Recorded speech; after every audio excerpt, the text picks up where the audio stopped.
Всем моим подписчикам и зрителям привет, салам, меня зовут Артем, и вы находитесь на моем канале о путешествиях и не только. Мои путешествия по Северному Кавказу продолжаются, а если быть конкретнее, на данный момент я нахожусь в республике Ингушетия. И в этот раз я решил поснимать несколько сел для своего блога, чтобы показать вам жизнь ингушского села здесь у нас в нашей стране. В этом блоге я буду показывать и рассказывать про селение Сурхахи.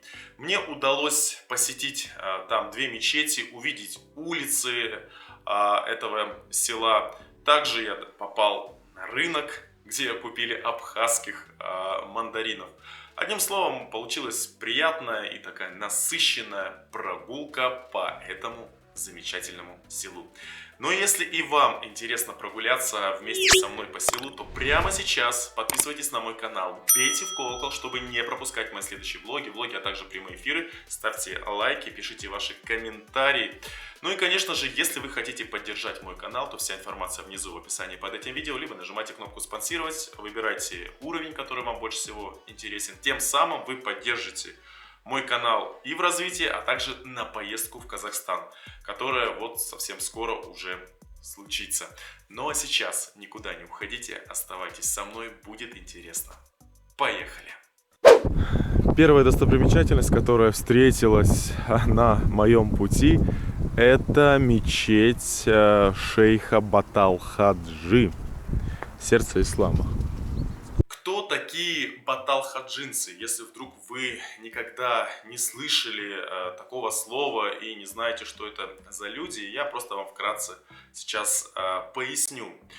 Баталхаджинцы – это последователи ингушского шейха Баталхаджи Белхароева, который основал идеологию баталхаджинцев в 19 веке. Мечеть Баталхаджи находится на холме и заметна на подъезде к селу. Мечеть имени шейха Баталхаджи в Сурхахи была построена в 2006 году. Давайте заглянем в нее. Когда заходишь в мечеть, нужно обязательно разуваться. Обувь не своруют, не бойтесь. Ого. Я первый раз такую мечеть вижу, если честно. Она такая вытянутая.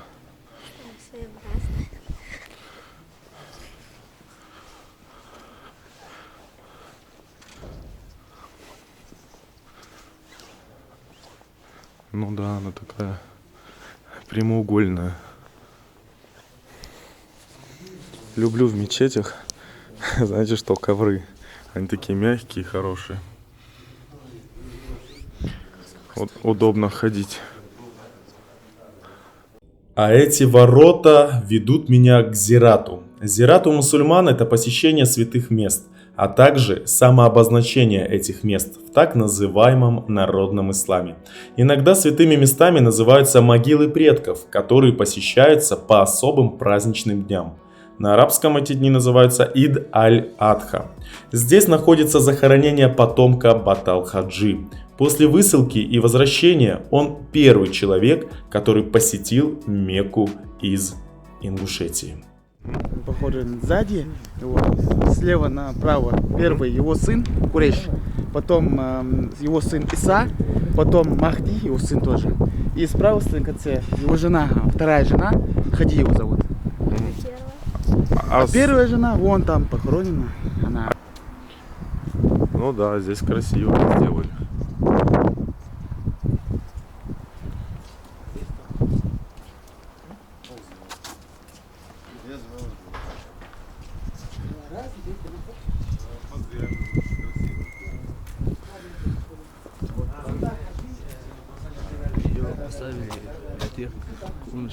Здесь вот есть одно захоронение. Да, потомок Баталхаджи, Белхароев Ахмад Хаджи. После высадки, после как приехали, он первый поехал в Мекку в 1974 году. Чечен-Ингушетия первый человек, который посетил Мекку. У него друг был, в Бухаре он жил. С ним он поехал в Мекку. Первый человек. Когда он там приехал сюда, люди даже не верили, что он там был.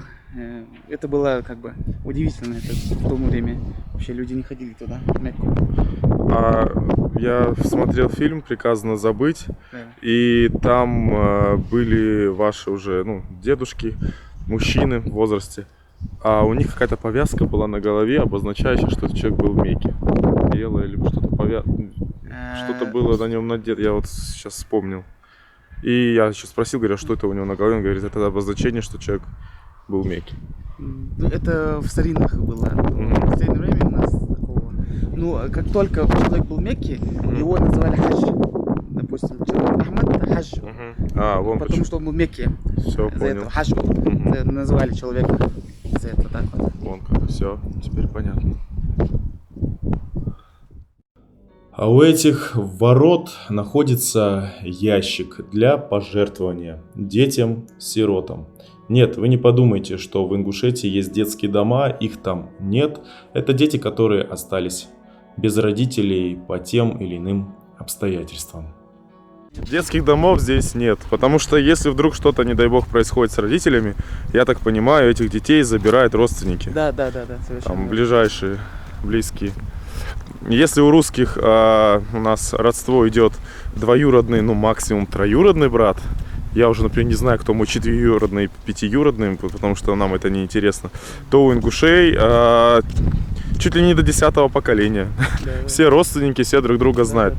А потом еще у вас есть, ну, такое распределение по тейпам же. Если Да. вот, например, Евлоевы, там, Барахоевы, вы все дружите. Конечно. То есть вы друг друга знаете. Да, конечно. Неважно, там, Назрань ли это будет, Плиева, Карабулак, Да. Магаз. Все про друг друга знают, и если что-то Да. произойдет, все И родственные отношения с Да. такими разными. помогут. Да. Именно поэтому здесь нет детских домов и домов престарелых. Престарелых, Да, да. нету. И теперь, наверное, самая интересная часть моего блога, так как не дозвонился я до родственника моего друга из Стамбула, Башира. Ну, ничего страшного не произошло, как-нибудь в следующий раз.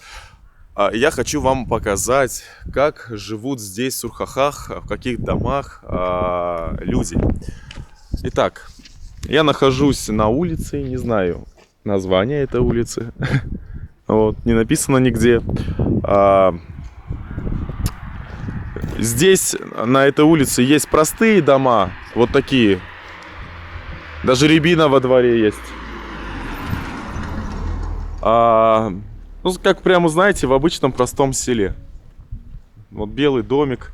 И самое главное, знаете, у каждого ингуша, если вы могли заметить, если уж не дом из кирпича, то забор будет точно из кирпича.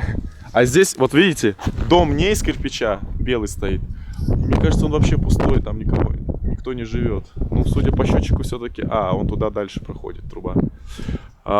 Этот домик не из кирпича, но забор из кирпича. А теперь смотрим на другую сторону. Там дом из кирпича, но забор не из кирпича. Вот. Шикарная погода сегодня на самом деле. Но сейчас, уверен, будут смотреть мой блог люди и комментировать. Иногда некоторые мои подписчики и зрители, не ингуши, спрашивают меня, говорят: Артем, вот ты говоришь, что в Ингушетии живут небогатые люди.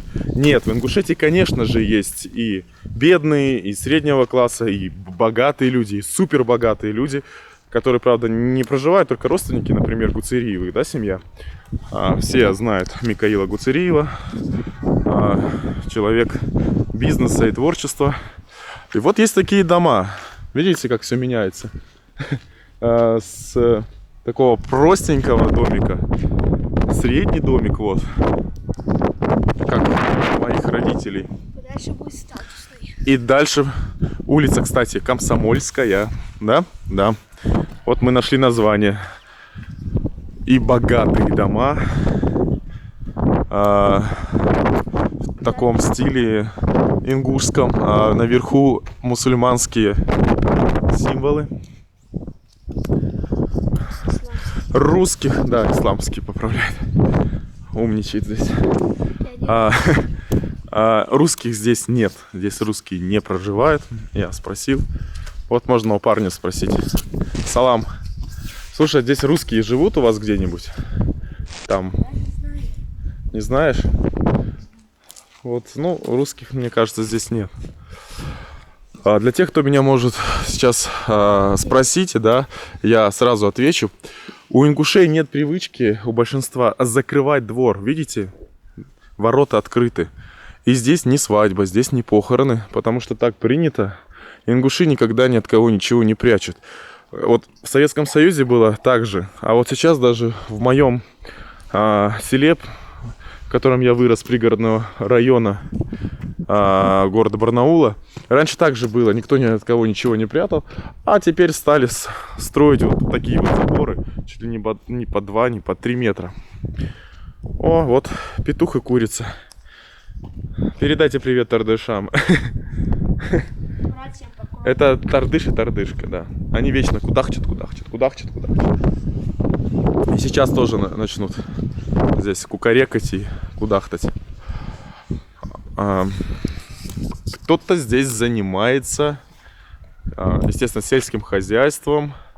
Раз такой участок земли. И я вижу пасеки. Там мед. Вот. Пасека. Это где пчелы живут. Сейчас, видишь, тепло стало. Они сейчас это почувствуют, а потом будут холода. То есть погода сейчас шалит. Просто это очень папика, плохо. Это папика. Не папика, а пасека. Пасека, пчелы там живут и мед производят. Они весной вылетят где-то в марте. Он, походу, его отвезти поехал. Да, в конце этой улицы находится самая первая мечеть, которую я посетил.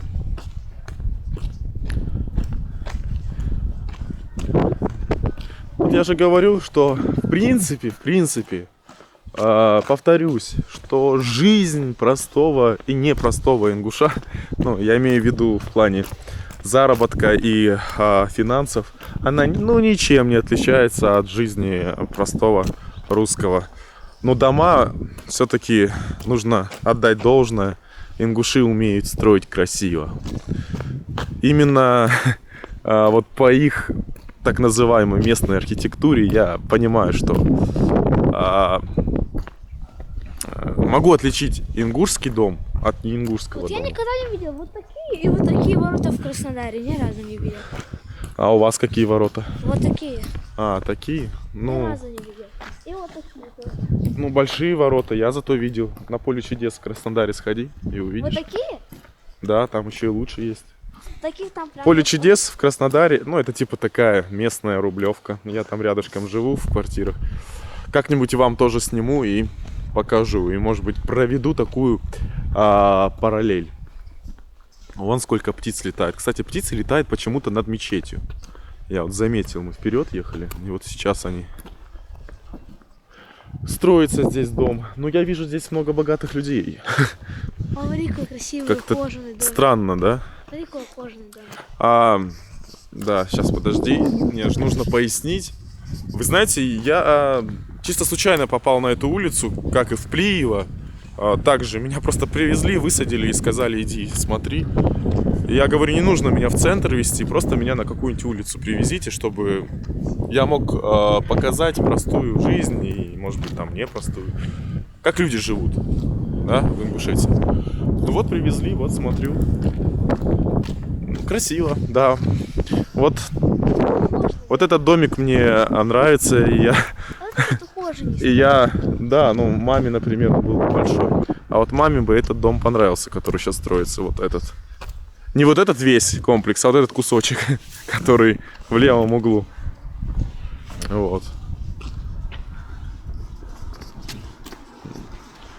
Ну, здесь очень красиво, да. Я думал, тормозят, может, спросить хотят, о чем мы снимаем. Да. Я же говорю, для ингуша это важно. Кирпичный дом хороший, добротный, да, это красивые ворота. И вы знаете, в чем парадокс? Если русские, такие как я, копят целый год на поездку в Турцию, в Египет или еще куда-нибудь в Сочи, там, в Абхазию, то ингуш копит деньги, и все деньги, в принципе, которые он зарабатывает, и он, и его родственники, сыновья, возможно, братья, они откладывают на строительство вот такого дома из кирпича. Да, такого дома, такого, да, вот любого. Вы увидели, только вот в начале был простенький домик, не из кирпича, а так везде кирпично-каменные дома. Они никуда не ездят, редко путешествуют, потому что, ну, здесь ворота простенькие, а есть кованые, красивые. Они чуть ли не от 1 000 000 рублей стоят. А я вот вместо ворот таких кованых, поэтому надо мной, и меня ингуши не понимают, а я их вот в этом плане и в этом вопросе не понимаю. Я бы на 1 000 000 рублей поехал бы куда-нибудь в несколько стран. Возможно, он по Африке прокатился бы. Это моя мечта. А вот ингуш лучше купит большие и установит ворота. Дом построит. То есть у нас вот разные восприятия и точки соприкосновения касаемо бытовой жизни. Ну, для меня, потому что путешествие, оно расширяет кругозор. Это раз. А во-вторых, если бы я не путешествовал, я бы даже не узнал, кто такие ингуши. Согласитесь? То есть, пока ты молодой, конечно, нужно получать образование, чтобы найти хорошую работу. Но все же нужно путешествовать. Даже не обязательно ездить за границу. Вот сейчас за границей закрыто. Я приехал в Ингушетию. Хотя Занзибар, это Танзания, открыто. Меня туда позвали. Слышь, там Я походу отказался. было написано Аллаху Акбар, Вот. и не оторвали зачем-то. Не оторвали, а просто отвалилось. Вот. Ну и в конце улицы Комсомольской открывается вид на Сурхахи. Вот даже мечеть виднеется, в которой я был. Здесь в Сурхахи находится мемориал, посвященным людям, которые добровольно ушли на фронт в Великой Отечественной войне. Здесь на табличках именно жители села Сурхахи. Также есть ветераны Афганистана и те, кто погибли при исполнении, это сотрудники МВД Республики Ингушетия. Но вот больше всего, конечно, интересно про Великую Отечественную войну, потому что говорят, что ингуши предали Советский Союз, из-за этого их депортировали, но это полная ложь и дезинформация, что ингуши не участвовали в Великой Отечественной войне. Опять же ложь. Вот, пожалуйста, посмотрите, сколько имен и фамилий на доске, кто добровольно ушли на фронт. Это ведь все согласовано с государством. Это не просто взяли ингуши здесь и поставили себе стелу. Это все с администрацией. Администрация согласовывает с государством. Как видим, много фамилий из семьи Аушевых, Барахоевых, Богатыревых, Дакиевых, Долгиевы есть, вижу, Евлоевы есть, Измайловы. Муцольгов. Угу. Твой? Да. Вот здесь у меня есть человек, чей дедушка в Афганистане был, да? Или он вместе? Великой Отечественной войне. Да, а то просто тут, наверное, все вместе. Угу. Вот Муцольгов Умат Гирей Мусаевич. Это двоюродный брат дедушки. Двоюродный брат. Угу. Не племянник. Измайловы. Фамилия Паров, это чей тейп? Осман. Это вот... Пару точно сказать, к какому типу они относятся, я не могу, но они тут живут. Первый раз я фамилию такую слышу, ингушскую. Нальгиевых слышал, Нагоевых не слышал тоже ни разу. Медовый слышал, но только с плохой стороны, что они там что-то пострелялись, братья. Вот. Цичоевых знаю, вот. Тумгоевых тоже. Татриевых не знаю, вот первый раз такую фамилию слышу. Как видите, одним словом, есть свои люди, которые видели Великую Отечественную войну своими глазами. И, еще раз повторюсь, добровольно ушли. Никто их не заставлял. Как и русские уходили в Советском Союзе, украинцы, казахи и другие народы нашего на то время большого Советского Союза. Рядом здесь находится рынок небольшой. Рынок всегда здесь работает? Каждый день? Или по выходным и праздникам? Сегодня Рождество, видимо, поэтому выходной у людей. И Руслан что-то здесь решил покупать мандарины. Оп. А сколько стоили, Руслан? 60 рублей за килограмм? Да, папа сказал. В принципе, тут вот есть мандарины, гранаты. Что это? Редька. Вот это красная. Тоже редька? Редька это? Красная. Свекла, морковка, зелень. Но вот мне здесь подсказали, что многие приехали из других регионов, из Дагестана торговать. Вот мандарины 45 рублей за килограмм стоят. Но это не так дорого. А гранаты за 90. Кстати, гранаты, как и хурма, местная. В Дагестане растет хурма. Гранаты тоже растут в Азербайджане. Вот так. Ну, цены приемлемые, не так дорого. Взял? Ай, в грязь встал, в грязь пакет опустил. Зачем ты в грязь его опустил? Руслан, что ты делаешь? Дай ему еще пакет. А ты откуда приехал? А, Чеченская республика. Тут из Дагестана, да, ребята приезжают? Сейчас нету здесь, там рынок закрыли. Они Ага. просто Из-за коронавируса? Нет? Нет, не Просто? закрылись, просто немного. А вообще вот эти гранаты, они откуда? Ну, Азербайджанский? Азербайджан, ну да, не ошибся. А это абхазский мандарин. А овощи, вот морковка, наверное, Дагестан, не? Сейчас я не знаю точно сказать, Дагестан, не Дагестан. Я знаю, что у них Точно морковь бывает. хорошая, да.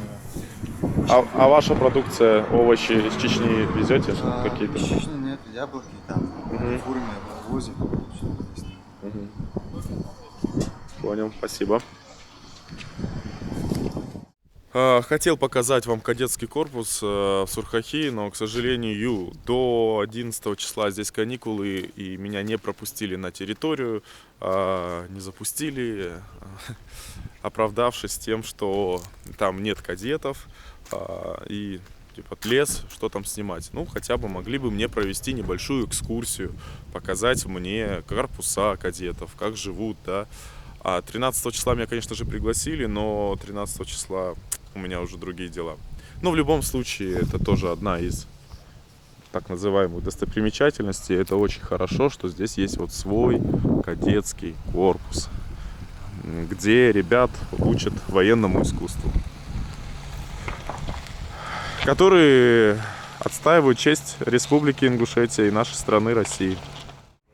В Сурхахи есть одна из таких старых мечетей 1880 года постройки. Когда ингушей депортировали в Среднюю Азию, а именно отправили их в Казахстан, мечети закрывались, и вот эта мечеть центральная в Сурхахи была не исключением.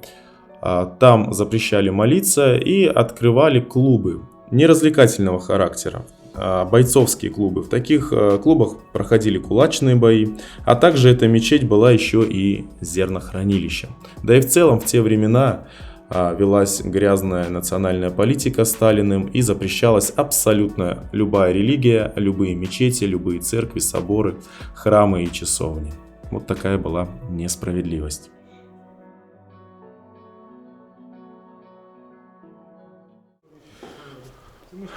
Так, я решил зайти вовнутрь этой мечети. А у нее есть название же у мечети? Это центральная мечеть. Просто, название у мечети центральная мечеть, главная мечеть. Да. Она так официально. Водичка стоит. Ковер другой. И написано, что подключили телефон и соблюдали тишину. А если мои подписчики спросят, что это за книги, то это священный Коран. Ну, Смотри, сколько много. А есть смысловой много, перевод? чтобы Интересно, для есть- каждого а есть человека. перевод смысловой? Думаю, что есть смысловой перевод. Есть даже маски, не то что смысловой перевод. Здесь даже о безопасности подумали. Это что-то у нас. А, Ты не можешь. хорошо. И Коран нельзя трогать, а вот это же можно? Ну там тоже А, суры, айты из Корана приведены. Видите? Тут айты из Корана, их без омовения трогать нельзя. все, понял. Можно, конечно, открыть. Бисмилlah. И показать. А, тут нет на русском? Нет, тут не на русском, на арабском. А ты знаешь арабский язык? Как вы знаете, арабский начинается не как слева направо, а Конца справа, да, справа из налево конца книги, да? читается, вот. И каждая сура начинается с слова Бисмиллахи Рахмани Рахим, это во имя Аллаха милосердного. Вот. Бисмилlah. А у меня, мне подарили вот похожую вот на эту. Ну, Но это переплет. все они не одинаково. вот, один, Только там Коран смысловой один, перевод. Коран один, он Смысловой перевод. Так, или а нет? получается, вот это тоже, да? да, Это просто в другом переплете. Да, просто они в другом переплете, в разном формате. И есть, конечно, более старый вид Корана, и есть новый вид Корана, как бы перевод.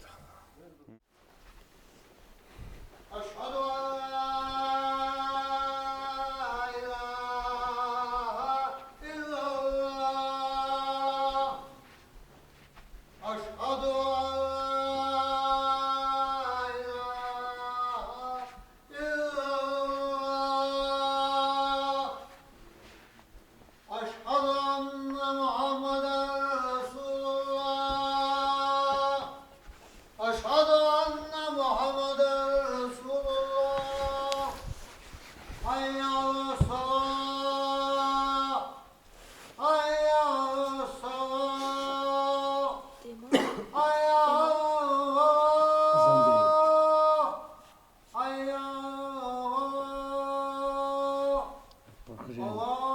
На улице слышно?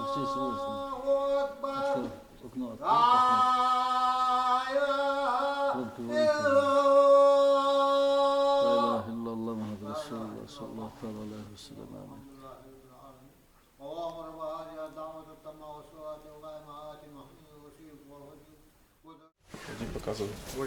Раз решил ты показывать второй этаж. А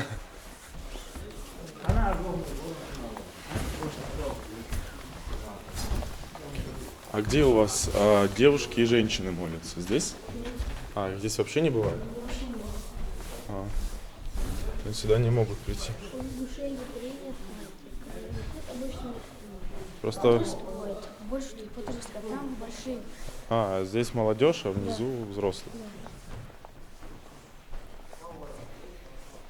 Ну да, здесь столько же мест. Сколько помещается здесь? Сколько? 1000? Около 1000. Ну, может, чуть побольше. Но если вот таких, то больше. Мелких. Вот смотрите, сколько кондиционеров. Это не просто так. Потому что в Ингушетии летом очень жарко. И мечеть, хотя она сделана из камня, кстати. Здесь должно быть прохладно и без кондиционера, но мне кажется... Холодные. Ну, прохладные. Да, толстые стены. Около мечети здесь строят, чуть не уехал. Как правильно называется? Медрес? Медресе. Для тех, кто не мусульмане, там, как я, христиане, объясняю. Вот в таком здании, да, и в медресе обучают Корану, да, правильно, трактовки, арабскому языку. Здесь будут обучаться дети, которых, как мне сказали, которые будут здесь находиться 5 дней в неделю, и только на выходные их будут пускать домой. Да, наизусть будут учить Коран. Еще весенняя атмосфера, здесь все тает. А вот это здание Маленький домик. Почта России. Ну, сейчас выходные, не работает. Не работает же, да? По-моему, не работает. Там. Сегодня 7 января, у православных Рождество Христово. Поэтому, возможно, но работать не будет. И это здание также строится за счет не государства. Это человек-бизнесмен. Он частный предприниматель, ну бизнесмен, да. Он решил построить за свои деньги. Вот, кстати, еще один вход в мечеть, про который я спросил, что это. А мусульмане здесь не могут? Так это для мусульман и построится. В смысле не могут учиться? А Коран кто изучает? Не я ж сюда приеду изучать. Мусульмане, ну. Как-то так. А вот с этой стороны тоже мечеть. Выглядит красиво, даже лучше, чем с той стороны. Чтобы вы понимали. Кто будет у меня спрашивать, что обозначают надписи на арабском языке вот в таких рамочках зеленых? Это, видимо, Аллаху, да? Восхваление Богу. Там какая-то молитва, либо аяты из Корана, да. Самые такие. От главной центральной мечети я решил здесь прогуляться по улицам, посмотреть, как живут люди, да, со стороны. В каких домах, на каких улицах, что здесь есть. Вижу здесь вот простой домик, не из кирпича, но забор из кирпича. И рядом стоит, ну просто ингуши любят дома из кирпича. И я постоянно думаю, что в домах не кирпичных проживают русские, но ошибаюсь. Потому что просто это не богатые ингуши живут. Хиджама. Мне объяснили, что такое хиджама. Это кровопускание. Таким я заниматься не буду. Мне говорят, хочешь сходить, мы тебя отведем. Так вот опять деревянный домик. Главное, вот этот кирпич, в принципе, можно было пустить на дом. Сорян. Его обложили кирпичом. Я думаю, что забор сделали из кирпича, а сам дом решили не делать. Слушай, вон там прям большой дом на всю семью. Гигантский. Сколько там этажей? Да. Ну, где-то, 2 этажа. Сколько, говорит, этажей? 3 больше. Цифровые серии. Так, это реклама, я думал, это вывески. Отойди чуть-чуть.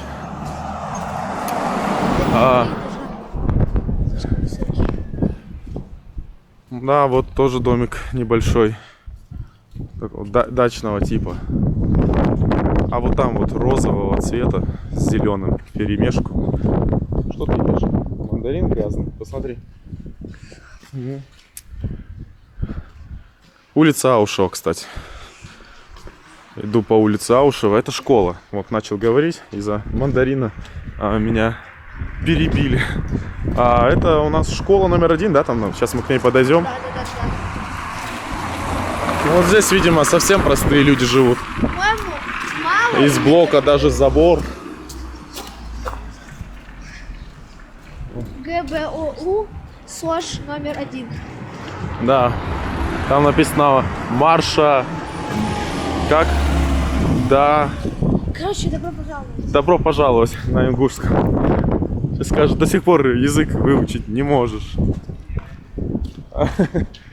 Я вообще-то про себя. А ты вообще, не знаю, сколько тебе говорил, учи. Марша да Галда. Как правильно, поправьте меня. Даже складно получилось. Ой, здесь ларек есть. Что тут продают у нас? У нас тут продают мохито. Привет Илезу Хашагульгау, который любит мохито с клубникой. Колу, чипсы, жвачки по 5 рублей. Указки для Русика, который любит. Чупа-чупсы и китайская лапша куриная, вредная. Ничего полезного здесь я что-то. Ну, в общем, так. Знаете, почему такую еду продают? Догадайтесь 3 раз. Школьники. Потому что здесь школьники и школа рядом находятся, поэтому продают. Это все для них продумано и придумано. Есть проблема. что здесь плохо асфальтированы улицы, они грязные. Сейчас вот все тает. Я только вчера отмыл свои ботинки, так их долго мыл на мойке, на автомобильной. Без шуток, без преувеличения, это правда. К сожалению, мне не удалось побывать в гостях у кого-нибудь в Сурхахи, но я думаю, это не последний мой визит, потому что я достаточно частый гость Республики Ингушетия. Но для первого ознакомления, я считаю, получилось неплохо. А как вы считаете?